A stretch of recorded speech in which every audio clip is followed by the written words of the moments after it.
Oh yes, a good morning everybody, wherever you are. As usual, it's time for class, okay? This is Kezala Eric Damba here, as usual. I'm privileged to talk to you or to speak to you about a very, very important topic, as we have highlighted already in the subheading, and this is going to be about insurance, agriculture insurance. If your friend is not yet on but you feel this is very vital information to them, please invite them, just share with them the link, or just tag them in the comment section, and then they'll be along with us. So it's going to be a brief, perhaps a few minutes. You know, we don't tend to have so long discussions on social media, because of the weight of the videos and all that. We want you to, everybody to be able to get this video even without having a lot of MBs. Yeah, so I hope you're all set for the class, and so we are going to start straight away. Talking about insurance, and let's be realistic here. Almost all of us have incurred losses in agriculture, okay?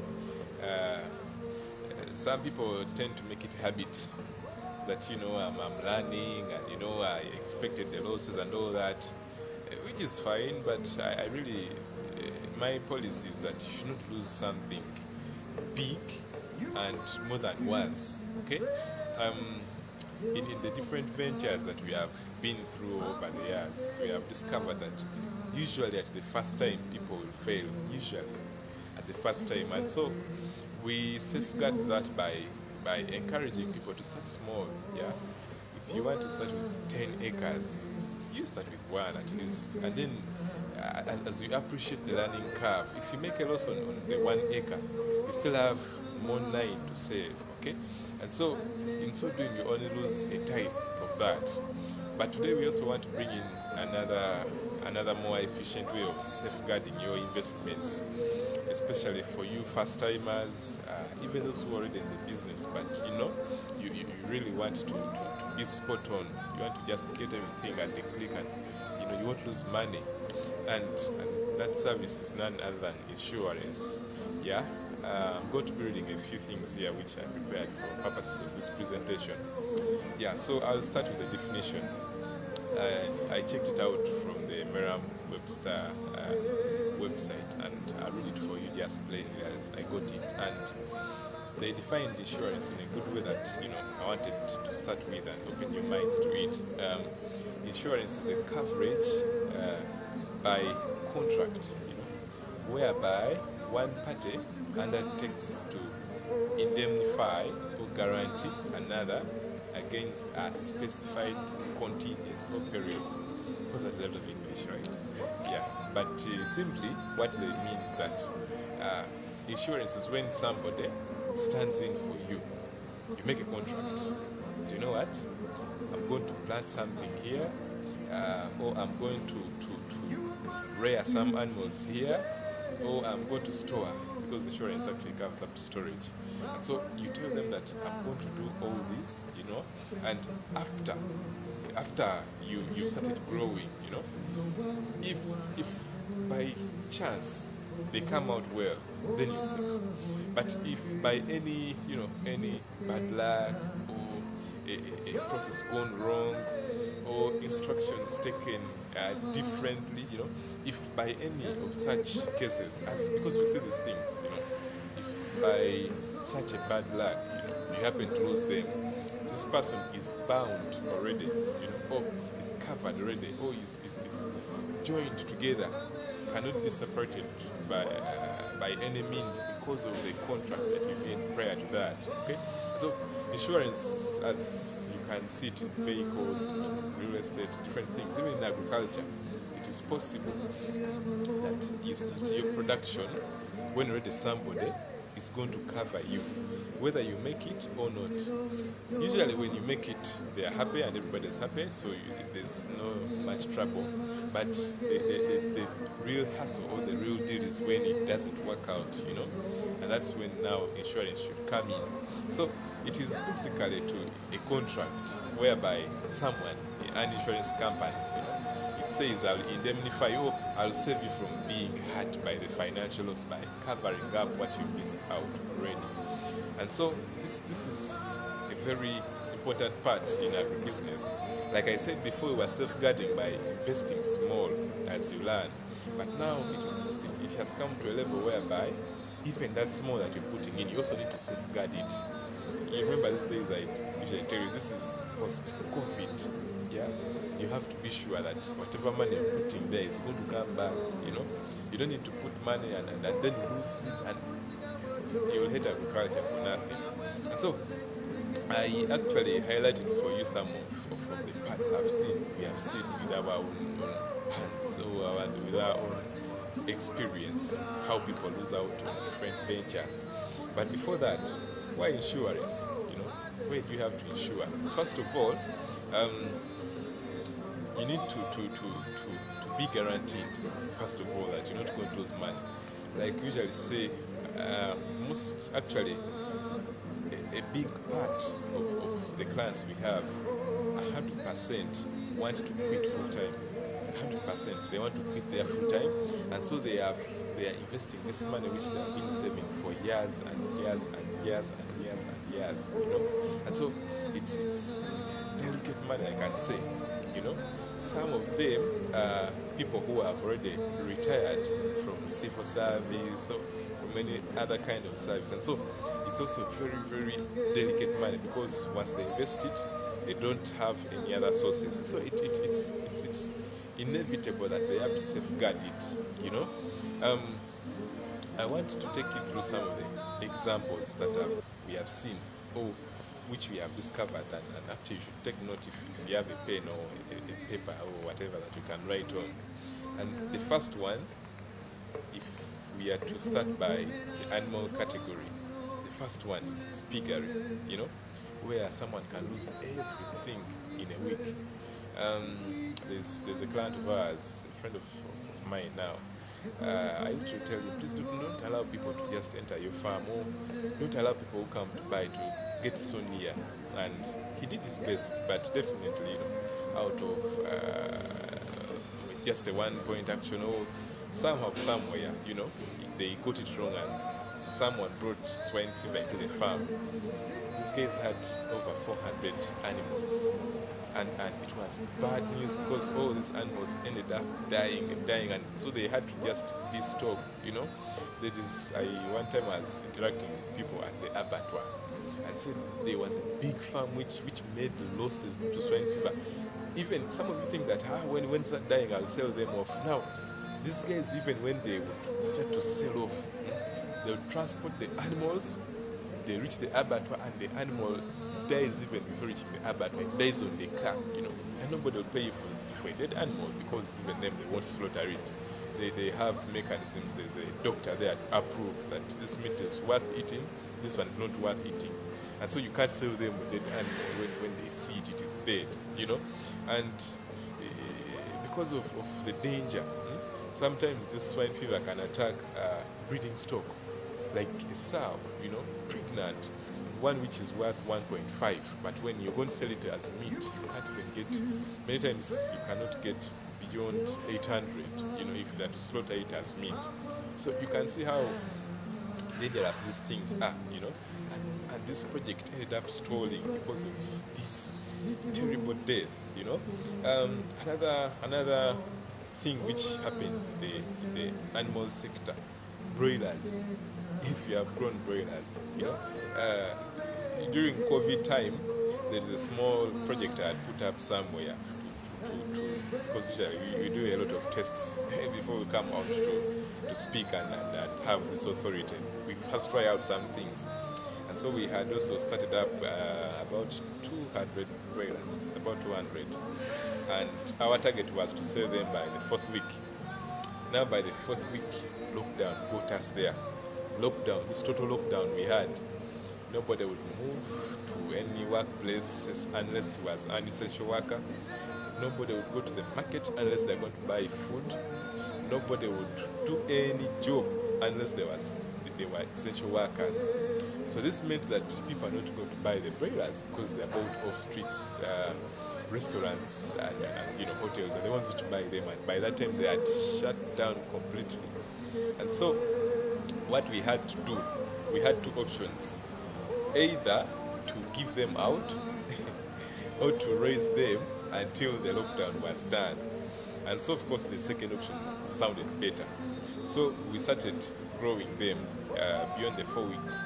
But beyond the 4 weeks, broilers, if we have fed them with a high protein content, of course, for us, we can tell, we can tell which content and how we have fed them, and so we know the danger that is likely to come after. If they get a certain condition, it's off head now, but I wish I had recorded it. Okay, maybe you call and we shall charge you money for that word. Anyway, after the 4 weeks, they tend to die by having convulsions. You see a very, very healthy flock or stock, but when you, by any chance you're there, you can identify like one which is convulsing, jumping around, and convulsing, turning upside down, and within minutes it dies. That's a condition which it's due to the feeding and all that. And because broilers are naturally big animals, the meat is big, and you have fed it so much because you want it to grow. Usually their hearts are not strong enough to accommodate that, and you may lose them out because of that. But because for us now we know this, and we knew where the problem was, I was able to adjust a little bit, and somehow we survived that. But a layman or a lay person trying out cannot, get this. And for us we had 200, so somehow the loss was, it wouldn't kill us anyway. But imagine someone is doing 2,000, you're doing 5,000, you already at a dead end. For example, if it was your only investment on the farm. And so you need an insurance to come in that I have done everything right, but they are dying, So the insurance, it can either cover you to regain what you put in, or the insurance plan, it depends on the plan, or the plan can be to pay you for their market value. For example, if you have 2,000 broilers, and each is 2,000 and each is, let's say, 100, those are about each is about 10,000, so those are about 2 millions, if I've got it right. 2 millions or 20 millions, if the math is offhand, but the insurance will cover you all that, and you'll be safer, The ones which die, of course there's always, that mortality rate which they have to take into consideration, but if it is beyond and you're going to make a loss, then they'll come in and cover you, The other thing that we have seen on animal farms is poisoning. People always, somehow, somewhere, they'll always be bad to you when you're doing this kind of production. I don't know why. And you usually see them on Facebook. Someone has lost over 1,000 cows in a day. Something can go wrong, and they are all poisoned, and they will all come and eat the same food and they are gone, Very dangerous. And also on these animal farms, especially if you have breeders, like you have bulls, some bulls can go up to 20 millions, and already with insurance cover, you can even cover even one bull sometimes, or one cow or an animal. Like for bulls, a bull is over 20 millions. Anything can happen. There is a lot of East Coast fever, very dangerous if it gets the cow. You need to safeguard that. We have seen things happen on farms and people are losing out. We can also go to the crop section, and of course the toughest when it comes to crops is drought. Especially people who are doing maize, they tend not to irrigate because of the value of maize. And so what happens is the dry season catches up with them. And should it catch up when the maize has not brought up the seed, you can never regain the seed. So it's also very important that you safeguard them, you know. We also have floods, and the funny bit is that drought kills and also flooding kills. Like, for example, I was in Gulu for the last year, you know, and we had a long rainy season, and so what happened is that people planted, you know, and they got in the first season. So the second season it was so rainy, in that what was planted could not even come out well, and when it came out, it reached that level when it should give you the seeds and they could not come out, you know. Why? Because the floods were so much. And so if you also insure yourself, because here we are talking about 20 acres, 30, 40 acres of maize, you know, just dying like that. So if you have done insurance, then you are safe, and you know, you are happy and you can move on well. People who are doing tomatoes, tomatoes, you know what we are talking about if you have grown tomatoes. And now also eggplants are going into that high risk end of agriculture. The biggest problem is wilt. And somehow, with wilt, sometimes even when you do the spraying right, it will still come because of different varieties and also different habits of production. Now, what happens is that you still need to have this insurance cover against your tomatoes, your eggplants, you know. People who I get so many people, my eggplants are dying, and the worst case is that they die one by one. If it's a line, it starts by 1, 2, 3. It goes on sweeping until it has finished the whole plot, you know.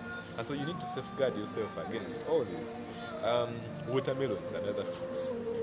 A lot of fruit flies disturb them. They just come and drop in one egg and everything's rejected. You can't, especially if you want to take maybe to exporters, because they have the biggest market somehow and better prices. You take it to them and, you know, they see a punch in there or a small spot there, you're gone and you have lost everything. People doing groundnuts, nematodes, and now the biggest part with groundnuts is aflatoxins when you're storing them. Very dangerous, but you can have your insurance plan cover up to, you know, the part of storage, and then you are safe in case it is rejected, you know. Here I'm seeing also fish.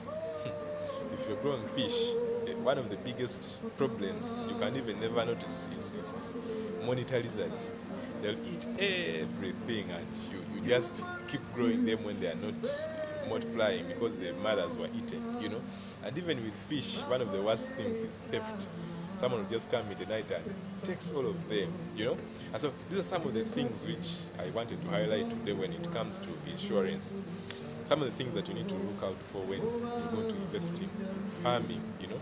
Some of the high-risk areas that you need to think about when you're putting your money, you know. Some of these things, of course, when we get into that personalized discussion, when we need to now help you assess when the insurance company has come, because you may be overcharged or you may undercharge yourself, you know. There are some compliances which are difficult for a farmer to determine. Of course, you can always contact us and you know, we help you out, you know. And because one of the benefits of insurance, actually, not only to safeguard your money, but also to make you a better candidate for bank loans, you know. Bank loans also need to be sure, because they are also businesses, you know. They need to be sure that the money they are giving you, they're also getting it back. Even if it is me in the bank, I can't give you my money when I know that you won't get it back, okay? So banks themselves, they want to be sure that you are insured and you're going to get their money back, you know. And one of the policies of banks is that as they are giving you the loan, you have to show them that actually you are insured, you know. These days, everybody's talking about UDP and all that, but it's still even for UDB to be sure that you're going to bring their money. And insurance cover is a plus to them, you know. Much as it is government, what, but it needs to be working. That's why it is UDB. They just didn't bring it through maybe Operation Wealth Creation. These ones which are a bit easier, you know. They pass that money through a bank because they want to be sure it works out. The bank will hunt you down if you fail, you know. And so you need this kind of insurance cover to, you know, to be able to get it. So basically, these are some of the areas where you are prior or you are at high risk. Definitely, each venture has its own, and then there are different ways of mitigating these disasters, if you can call them. And so, in the next podcast, or in the next live Facebook video, we shall have it talk about how to calculate some of these insurance covers, you know, so that you're not overcharged, and also so that you don't underpay the cover, so that once they are to refund you, they are giving you cartoon money which won't even do anything. So, like we said, we don't want it to be really so long. Yeah. Thank you for watching and for following our work. We are lucky now to have a little bit of time between projects, and so we can have these things discussed easier without, you know, having to go through very different calls and all that. Yeah, and yeah, continue to like our pages, follow us in our different WhatsApp groups, continue subscribing to our YouTube channels, because we have a lot to come. We are also not sure of how much it will be, because we keep getting different people calling us here and there, and so we always want to even post it there on YouTube so that you can follow up. Yeah, so thank you very much, and we wish you a very successful time in farming. May God bless you, and we are simply stewards. Thank you very much.